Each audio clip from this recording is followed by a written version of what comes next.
senhores, há pouco tempo, em outubro, na solenidade do Dia do Médico, eu fiz uma comparação com o ano de 1958, um pouco mais extenso. Hoje eu não vou contar toda a história, porque senão fica meio enfadonha, mas 1958 foi um ano muito importante para todos nós. No Brasil, claro, a gente pela primeira vez conquistou um campeonato mundial de futebol, em 1958. Foi lançado o DKV pelo ex-presidente Juscelino Kubitschek. A Dalgisa Colombo ganhou um concurso de Miss Brasil e que mudou a história da moda nesse país. Maria Esther Bueno conquistou o Wimbledon. Enfim, muitos fatos importantes, relatados inclusive num livro chamado 1958, o ano que não devia acabar, do meu xará Joaquim Ferreira dos Santos, que também nasceu em 58, assim como eu.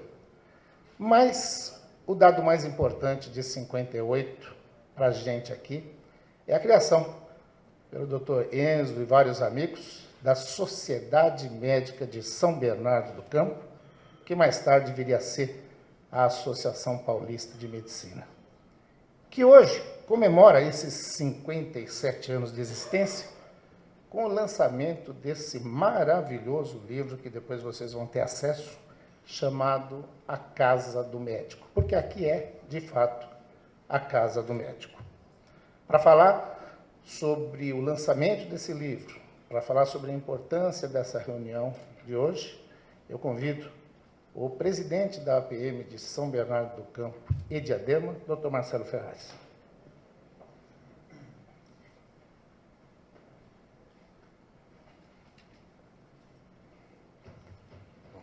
Inicialmente, boa noite a todos. Gostaria de agradecer a todas as autoridades e a todos os colegas presentes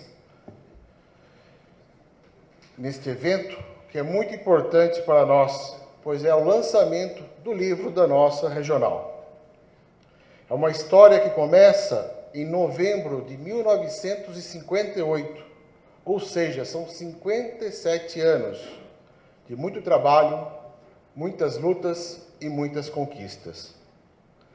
O maior objetivo do livro foi registrar neste período, desde quando a Sociedade de Médicos era apenas uma ideia, passando pela sua criação, quando a Associação Paulista de Medicina Regional São Bernardo do Campo e Diadema tornou-se uma realidade até os dias atuais. Além da retrospectiva contendo várias fotos de nossos arquivos, incluindo a ata da primeira reunião, podemos acompanhar também o desenvolvimento da cidade de São Bernardo do Campo. É a partir dos registros escritos dessa sociedade que podemos acompanhar os fatos, situando-os cronologicamente, para podermos conhecer as etapas do seu aperfeiçoamento. O resgate dessa história é fundamental para que o conhecimento não se perca no tempo. Este livro é um presente para todos os nossos colegas e uma homenagem aos que idealizaram, criaram e fortaleceram esta regional que tanto nos orgulha. Sinto-me emocionado em participar deste momento e aproveito para parabenizar meus colegas que, desde 1958, mantiveram viva esta instituição. Agradeço a todos que participaram desse árduo trabalho, com afinco, para que esta missão se concretizasse, e a todos que dedicaram um tempo das suas vidas para manter essa história viva, registrando assim a fonte de conhecimento da nossa evolução. Muito obrigado a todos.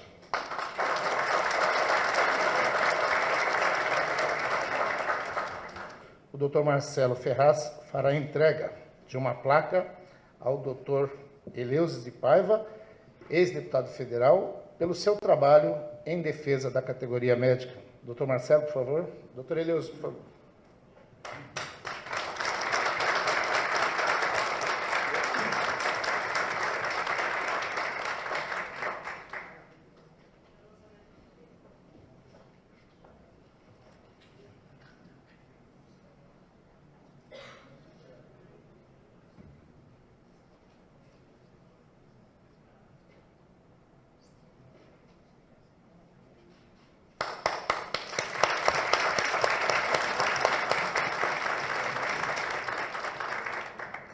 Doutor Eleusis, eu convido para ficar ao palco, por favor, doutor Eleusis, fazer uso da palavra.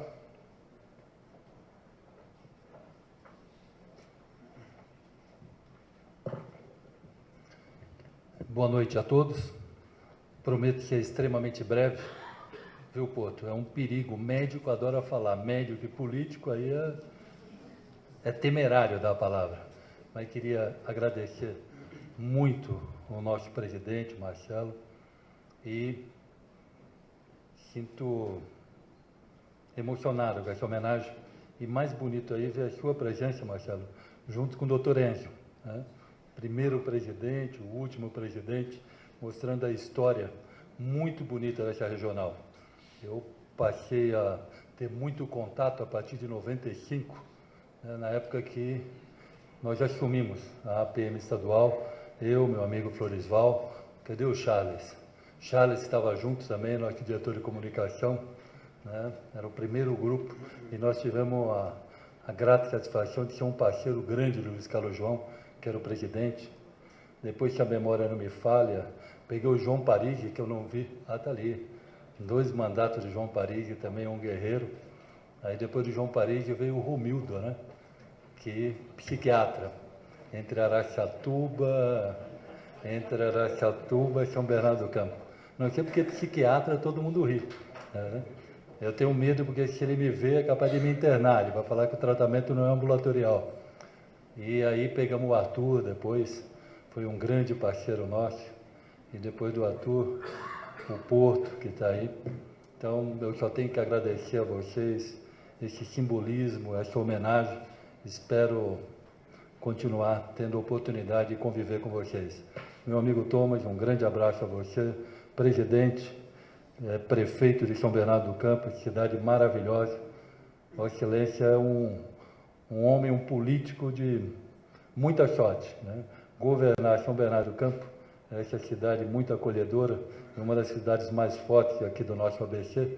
Então, cumprimento Vossa Excelência, cumprimento a todos e muito obrigado pela homenagem de coração.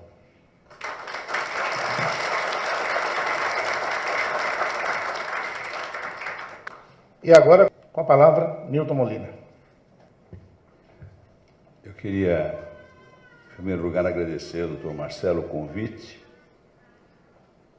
cumprimentar o doutor Floresval, presidente da PM de São Paulo, doutor Eliezer, que foi o nosso homenageado de hoje, e em nome do deputado Orlando Morando, cumprimentar os demais autoridades presentes, minhas senhoras e meus senhores, e de propósito deixei por último o nosso prefeito, Luiz Marinho, que nesse momento eu não vou considerar perfeito, vou considerá-lo ex-ministro da Previdência.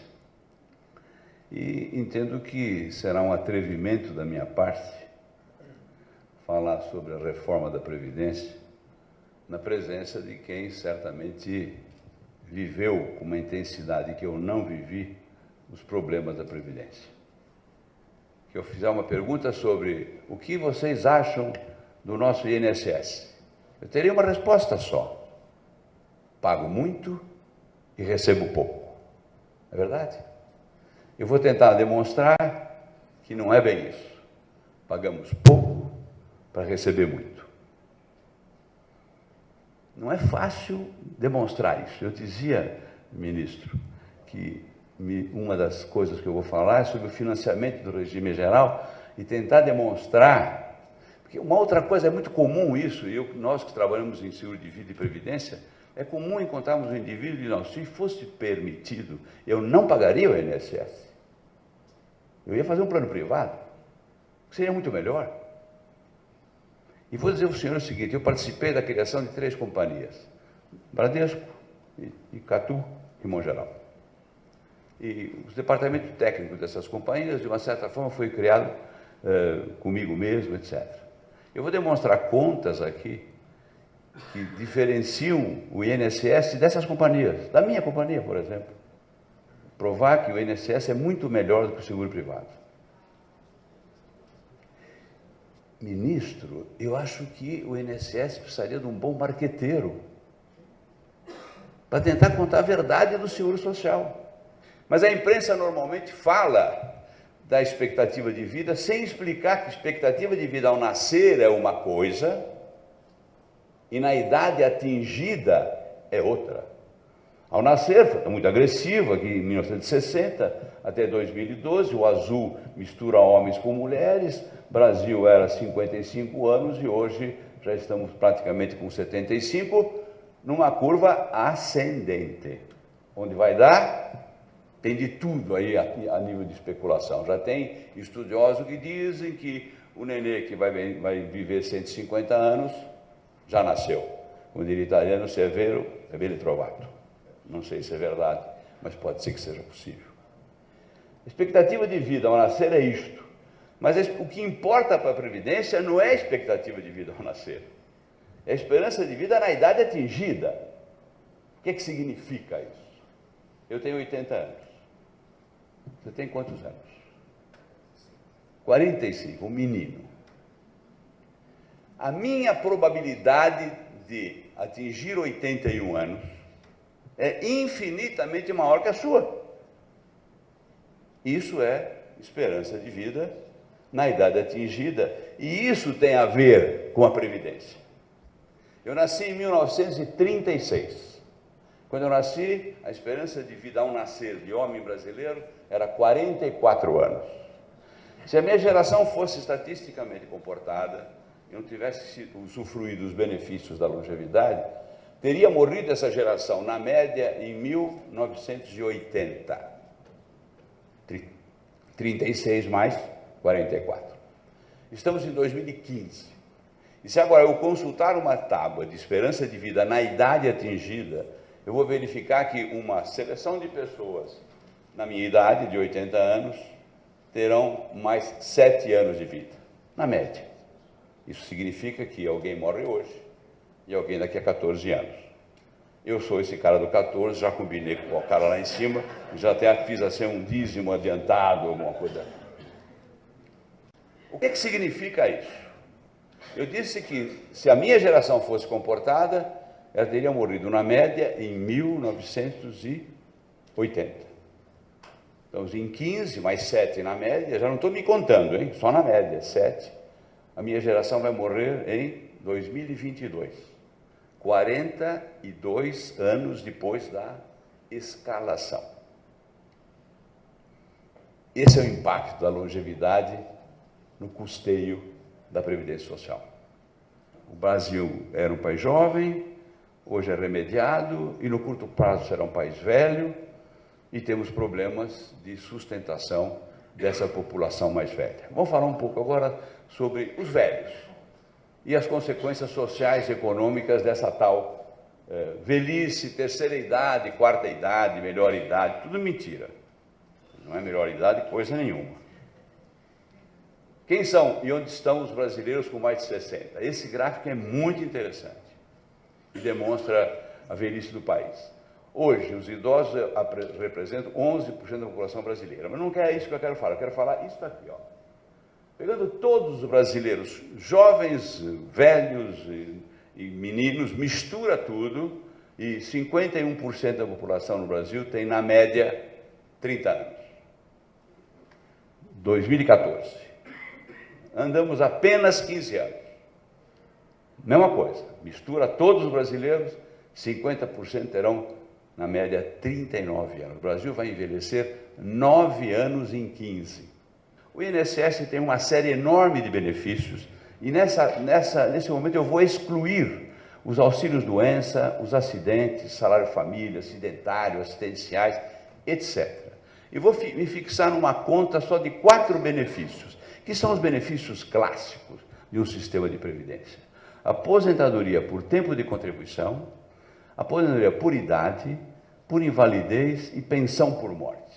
Pensão por morte eu não aguento, eu tenho que falar alguma coisa. O Brasil ele é uma jabuticaba e um ponto fora da curva para muita coisa. E pensão por morte é uma delas, né? Eu fui almoçar comigo coroa, meu contemporâneo, 81 anos, viúva há muito tempo. E me disse, estou namorando com uma garota, ela está me adorando. Quanto é? 30 anos. Bom, E ela agora está forçando para casar. Ela está tão satisfeita comigo. O idiota, não tá, ela está casando é com a pensão dele. Um outro amigo meu conhecido também ele tem 60 anos e casou com uma garota. Falei, como é que você cantou ela? O que você falou? Falei que tinha 80, porque aí ela percebeu que ia morrer rápido. Se ele falasse que tinha 40, eu não casava com ele, um estrupício daquele, tá certo?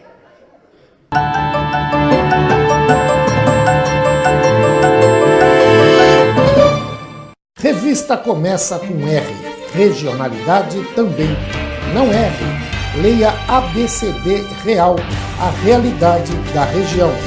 Há mais de 7 anos nos principais pontos de leitura do ABCD. ABCD Real.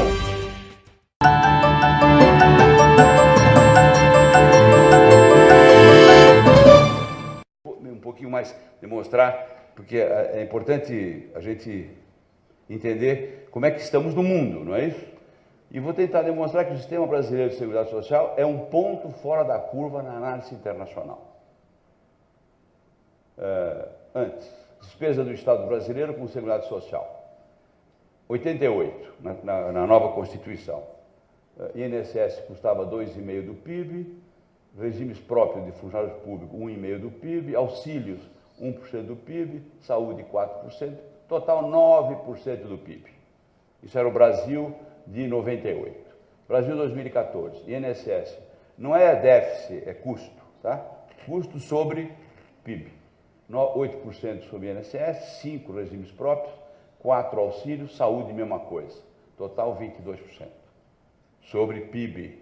Ou seja, 22% do total do que o Brasil produz vai para esse arco um pouquinho mais extenso, que eu chamo de Seguridade Social, porque pegou regime de previdência, pegou auxílios e pegou saúde.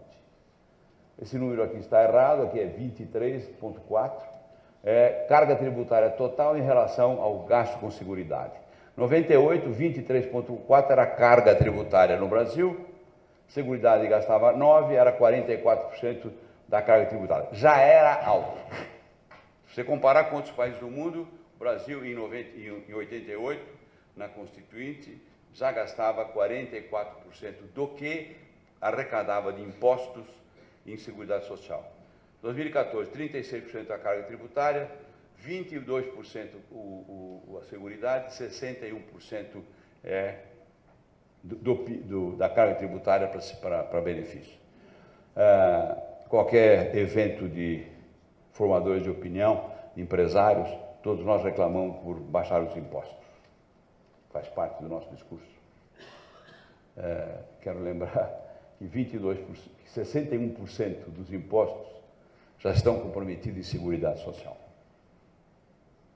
E para baixar isso a um nível desse aqui, de 40 anos atrás, precisamos de 50 anos.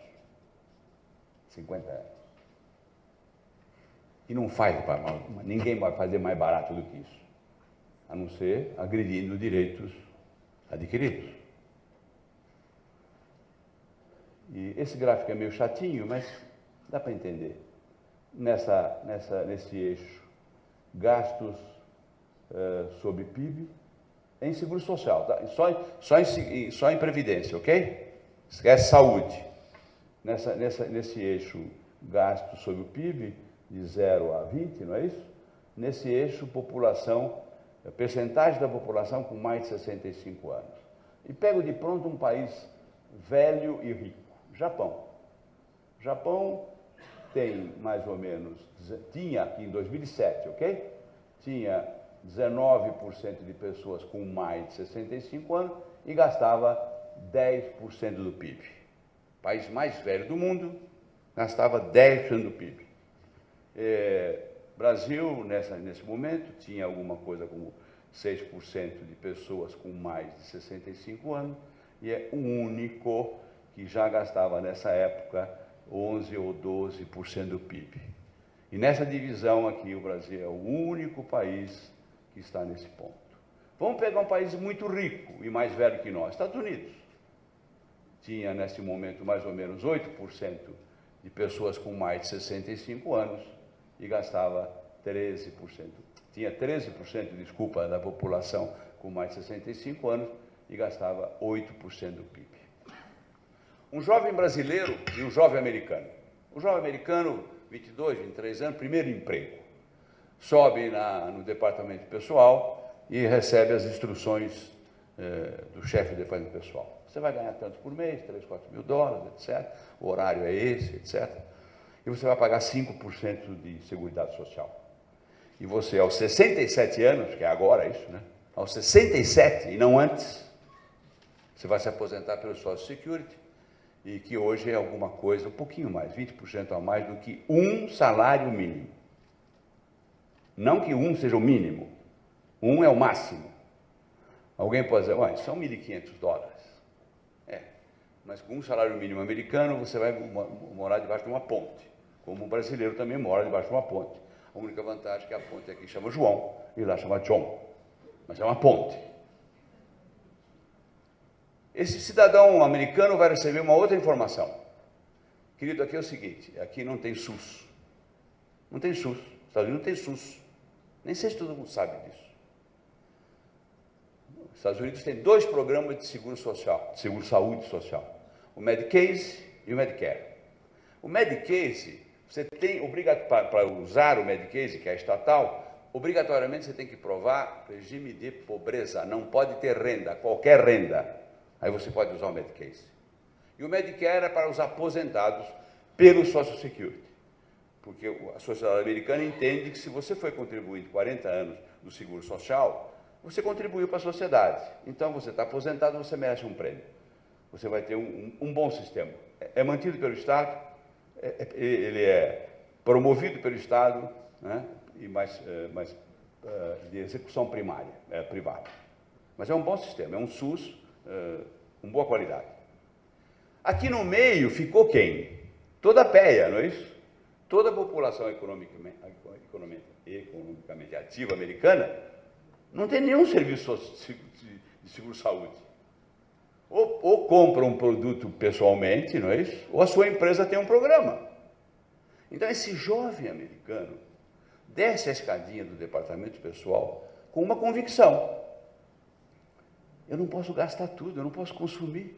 Eu tenho que poupar para a minha aposentadoria e comprar um plano de seguro-saúde. O jovem brasileiro, mesma coisa, 23 anos, sobe o departamento pessoal, recebe as informações, não é isso? Recebe as informações, vai ganhar tanto, vai trabalhar em tal lugar, etc., vai pagar 8% de benefício do seguro social, você pode se aposentar a partir dos 50 anos de idade, 52, 53. E para a saúde, e o máximo de benefício será equivalente a R$ 4.600, e você tem aqui o SUS, etc. Tal. Esse garoto desce da escada com uma convicção: posso gastar meu salário, não preciso ser previdente. O Estado vai me dar tudo isso. Então, é uma falácia admitir que o brasileiro é imprevidente. Não, ele não é imprevidente. Ele recebeu um sinal trocado. Vai consumir, em vez de receber o sinal trocado, vai poupar. Então, isso demonstra, na verdade, que nós estamos muito atrasados para falar seriamente da reforma do seguro social brasileiro. Finalmente, vamos falar um pouquinho da reformulação do atual sistema de previdência, ou criar um novo. Veja, disse que em 1974 sugeri para o ministro Nascimento Silva a criação de um novo sistema de previdência, sem nem arranhar direitos adquiridos e nem pressupostos direitos de quem está um novo trabalhador. E a curva era mais ou menos o seguinte: ia crescer durante mais 20 anos, 25 anos, o custo, ele ia se estabilizar, e depois demoraria mais 25 anos para voltar a patamar simplificado. Em 1994, eu e um grupinho de entidades fizemos na USP, com o professor Hélio Zilberstein, na época, 94, antes do governo dos eleitos, um novo programa, idêntico, um novo sistema para o novo trabalhador. Tese é a mesma, era 94, estaríamos hoje no pico da despesa, não é isso? 20 anos depois, estabilizaria um pouquinho e teríamos mais 20, 25 anos para descer. Não tivemos interlocução. Novamente repetimos isso. no início do governo Lula, mesma coisa, igualzinho, com a modernidade possível. Nos dois governos, Fernando Henrique e Lula, ganhamos alguma coisa. A emenda 20, a emenda 40, a emenda 20 possibilitou o fator previdenciário, a emenda 40 possibilitou os atuais fundos de previdência fechada dos funcionários públicos, que eu não vou me deter muito nisso, que levaria muito. Mas as duas, eu diria, uma palavra que eu não gosto, mas foram o que politicamente era possível fazer naquelas duas épocas, demos passos absolutamente tímidos nesse momento. Até pouco tempo atrás, até, na verdade, às vésperas do início do primeiro governo do presidente Lula, a gente ainda imaginava que era possível um novo sistema sem mexer nada no atual. A notícia ruim é que não dá mais. Portanto, ao mesmo tempo, nós temos que ter um novo sistema, um novo trabalhador, e nesse caso não tem regime especial para empregado público, para militar, nada. É um regime para brasileiros, um novo sistema, para um novo trabalhador. Mas é inevitável, minha gente, é inevitável e urgente mexermos no atual sistema, pelo menos em 3 coisas. Desvinculação dos benefícios mínimos do salário mínimo. O Brasil tomou uma providência interessante e muito boa para a sociedade, que foi valorizar o salário mínimo, por além da inflação. Perfeito. O imperfeito é transferir isso como ganho de produtividade para o aposentado. Tem que terminar. Idade mínima de aposentadoria, programada para 65 anos. Não pode ser amanhã, a partir de amanhã, 65, mas que leve 10 anos para chegarmos a 65 anos. E, finalmente, terminar os privilégios. Professor, mulher, regra das pensões. Eu dizia há pouco o negócio da pensão das mulheres. Há muito tempo atrás, o ministro era... esqueci sempre o nome dele. O ministro... Não, bonitão, sabe? Sei que foi ministro das fotografias de ministro bonito lá, o Rafael de Almeida Magalhães. Rafael de Almeida Magalhães, eles se achavam Latin Lover e tal. Fomos fazer uma conferência na Bolsa do Rio de Janeiro para mulheres executivas financeiras. E o Rafael se sentiu seguro, naquele auditório, de falar das pensões, que era um absurdo, etc. Ele se sentiu muito seguro, por 2 razões. Ele achava que era um cara muito bonito e que as mulheres não iam querer rasgar a roupa dele, não de raiva, mas de contentamento. E, ao mesmo tempo, eram executivas financeiras. Só faltaram bater no Rafael. A mulher tem dupla tarefa? Tem, é verdade. Veja, mas é cultura. Eu tenho casa nos Estados Unidos, apartamento grande, nem quarto de empregado existe. Eu estou no Brasil, eu não lavo louça para minha mulher, nem ela me pede. Lá eu lavo roupa, lavo louça. Não existe, portanto, para o americano, a nível de cultura, esse trabalho só da mulher. Tem que acabar isso no Brasil. O primeiro conselho que eu daria para a indústria de construção civil: não façam mais quarto de empregada. Começa a cultura pelo básico, tá certo? Bom, mas enfim, isso é o mínimo que tem que ser feito, e estou me referindo aos aposentandos, e não aos aposentados, tá certo? E agora falar um pouco sobre o que a gente entende como uma reforma do sistema. Basicamente, quer dizer, a base do novo sistema, segregação entre previdência e assistência, porque uma coisa é uma coisa, outra coisa é outra coisa, né? Uma coisa é tesouro, outra coisa é financiamento sob folha. Não, tem nível de consciência, mas quando a gente junta tudo isso, nas aposentadorias, por exemplo, no rural, você bota na conta do gasto previdenciário. É previdência, sim, mas financiado por tesouro e não financiado por folha, né? Segregação entre benefícios de risco e benefícios programáveis, classificação de benefícios programáveis, enfim, uma série de detalhes que são técnicos, eu não vou gastar tempo em cima disso, para a elaboração de um novo programa que se resume no seguinte: um pilar de benefícios assistenciais universal. É para todo brasileiro. Uma X idade, contribuiu ou não contribuiu, tem esse benefício básico que é mínimo, que não é salário mínimo. A gente pensa, na verdade, uma cesta básica de índices de consumo de terceira idade. A gente retira desse rol de consumo camisinha de Vênus e coloca Viagra. E aí forma a sexta da terceira idade. A gente imagina nesse programa que esse benefício assistencial seria alguma coisa como o equivalente a uma cesta básica de índice de terceira idade. E depois você tem os benefícios previdenciários, os de risco e os programados. Os de risco são mutualidades, como fosse seguro, não é isso? E os riscos, os programados, que são aposentadorias, uma relação umbilical entre o que você paga e o que você recebe. Mesmo que no regime de repartição. Ou seja, não tem essa coisa de eu achar que ganhava 30 mil e deveria receber 30 mil de aposentadoria sem nunca ter pago. E, finalmente, a estrutura básica, a previdência básica e a complementar. A básica, 2 pilares. O pilar da repartição, que é hoje o nosso INSS, financiado sob folha, com benefício máximo de 3 cestas básicas. Mais uma que ele recebeu como benefício assistencial, você tem 4 cestas básicas, que em termos de valores de hoje seriam 2 salários mínimos. E desses 2 salários mínimos, até um teto que a lei vai estipular, que hoje seriam R$5.000, pilar de capitalização. Benefício definido, vais receber aquilo que tiver capacidade de você mesmo acumular. E fora disso, os benefícios da Previdência Complementar. No news, nada novo. Modelo clássico, hoje em dia, no mundo inteiro. Financiado, repartição, os empregados 8%, o regime de capitalização 8% e o empregador 7,7%. Sobre os tetos de cada benefício. Porém, teremos que financiar o quê? A transição. Atenção, as empresas terão que continuar recolhendo 20% sobre a remuneração total da folha para financiar a transição, que nessa conta serão alguma coisa em decadência, não é isso? O valor em decadência é alguma coisa como 40 anos, que é a herança que recebemos. Bom, o que eu tentei dizer até aqui, né? Tentei dizer que Deus é brasileiro, não é? Temos um país com 200 milhões de consumidores,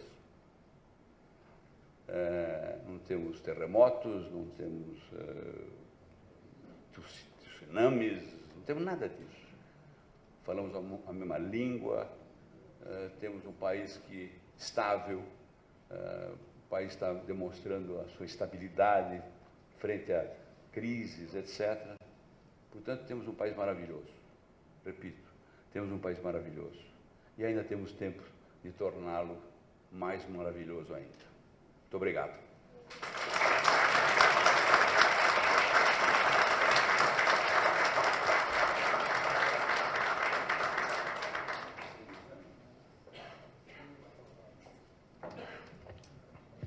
Muito obrigado ao senhor Nilton Molina. Agora, convido a todos para um coquetel de lançamento do livro lá em Melo. Obrigado.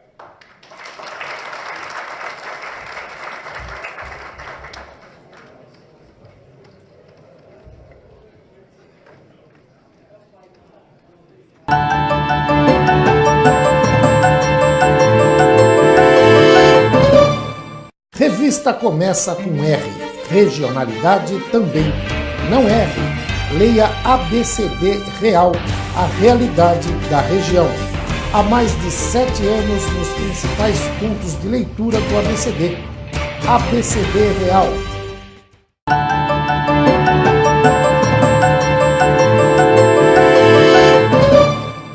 Olá, amigos telespectadores do programa Joaquim Alessi. Hoje a gente comparece aqui ao auditório da Associação Paulista de Medicina, subseção de São Bernardo do Campo e Diadema, para o lançamento do livro que comemora os 57 anos da entidade, a Casa do Médico. Eu tenho a honra e a satisfação de conversar com o presidente da APM de São Paulo, Dr. Florisvaldo Meinão, uma solenidade bastante importante nesse momento. O senhor falava no seu pronunciamento aí, que essa diretoria do Dr. Marcelo Ferraz faz de trazer e de resgatar a história dos médicos, da categoria médica, e é sempre necessário se fazer isso, né, doutor?